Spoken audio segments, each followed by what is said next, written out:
নমস্কার বন্ধুরা, সবাইকে স্বাগত জানাচ্ছি তোমাদের ইউটিউব চ্যানেল ডব্লিউবি জব রিপোর্টে। তো এখানে কি বলেছে, একটা নোটিশ জারি করেছে। কেন নোটিশ জারি করেছে? এটা হলো স্মার্ট মিটারের জন্য। কাদের জন্য? যারা চাকরিজীবী, যারা সরকারি চাকরি করে তাদেরকে আগে দেওয়ার কথা বলা হয়েছিল, তোমরা জানোই সে বিষয়ে। একটা নোটিশ জারি করে দিয়েছে 12/6/2026। এখানে কি বলা হয়েছে দেখতে পাচ্ছ, সিরিয়াল নাম্বার আইডি। এই নোটিশটি পশ্চিমবঙ্গ সরকারের বিদ্যুৎ দপ্তরের একটি অফিসিয়াল পত্র। এতে বলা হয়েছে যে সরকারি কর্মচারীদের বাড়িতে স্মার্ট ইলেকট্রিক মিটার বসানোর জন্য তথ্য সংগ্রহ করা হচ্ছে, মানে যারা সরকারি চাকরি করছে।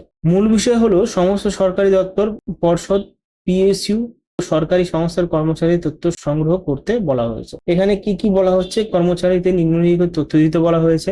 এই স্মার্ট মিটার বসাবে দেখে তাদের HRMS আইডি, মানে সরকারি আইডি, সেটা অনলাইনে পাওয়া যায়। কর্মচারীদের নাম, স্থায়ী ঠিকানা, বর্তমান বাসস্থানের ঠিকানা, অফিসের নাম, HOO কোড এবং অফিসের ঠিকানা। তারপরে HRA মানে হাউস রেন্ট অ্যালাউন্স পান কিনা সেটাও কিন্তু এখানে বলে দেওয়া হয়েছে। এই তথ্যের ভিত্তিতে কর্মচারীদের বাসস্থানে স্মার্ট মিটারের ব্যবস্থাপনার কর্মসূচি বাস্তবায়ন করা হবে। সহজ কথা বলতে গেলে কোথাও বলা হয়নি যে স্মার্ট মিটার বাধ্যতামূলকভাবে বসানো হচ্ছে বা টাকা কাটা হবে। শুধু সরকারি কর্মচারীদের বাড়িতে স্মার্ট মিটার বসানোর পরিকল্পনার জন্য একটি ডেটাবেস তথ্য তালিকা তৈরি করতে বলা হয়েছে, মানে এখানে সেই বিষয়টা দেওয়া হয়েছে। সাথে আরেকটা নোটিশ প্রকাশিত হয়েছে, এখানটা 10 তারিখে প্রকাশিত হয়েছে। এখানে কি বলা হয়েছে যে প্রকল্পের অধীনে স্মার্ট মিটার বসানো হচ্ছে। পশ্চিমবঙ্গের সমস্ত কর্মচারী, সরকারি কর্মচারী, প্যারাস্টাইল সংস্থা, পিএসইউ, কর্পোরেশন, আন্ডারটেকিং এবং যাদের বেতন সম্মানী রাজ্য সরকারের কোষাগার থেকে দেওয়া হয়, মানে রাজ্য সরকারের থেকে অ্যাকাউন্ট থেকে আসে,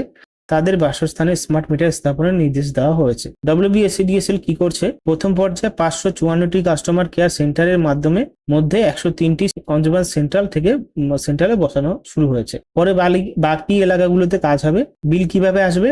চিঠিতে স্পষ্ট লেখা আছে, the smart meter will be postpaid and billing cycle will be as per extension system. ঠিক আছে, অর্থাৎ প্রথমে পোস্ট পেড স্মার্ট মিটার লাগানো হবে, বর্তমানের মতোই মাসিক বিল আসবে। পরে চাইলে গ্রাহক প্রিপেড পরিবর্তন করতে পারবেন। কর্মচারীদের কি করতে বলা হয়েছে? সকল বিভাগের প্রধান, জেলা শাসক, পুলিশ কর্তৃপক্ষে বলা হয়েছে যে WBSEDSL এর এলাকায় বসবাসকারী কর্মচারীদের যেন স্মার্ট মিটার বসানোর সময় সহযোগিতা করেন, মানে এখানে পুলিশও কিন্তু হাত দেবে এবং পুলিশ যাবে।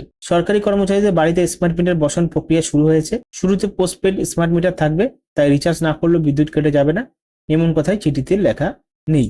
ঠিক আছে, পরে গ্রাহক চাইলে প্রিপেড অপশন বেছে নিতে পারবেন। এই দুটি চিঠি একসঙ্গে দেখলে বোঝা যায় প্রথমে কর্মচারীদের তথ্য সংগ্রহের নির্দেশ দেওয়া হয়েছে এবং তারপর সেই তথ্যের ভিত্তিতে স্মার্ট মিটার স্থাপনের কাজ এগিয়ে নেওয়ার কথা বলা হয়েছে। তো পুরো বিষয়টা কিন্তু তোমাদের বুঝিয়ে দিলাম। যারা সরকারি চাকরি করছেন তাদের আগে কি করতে হবে।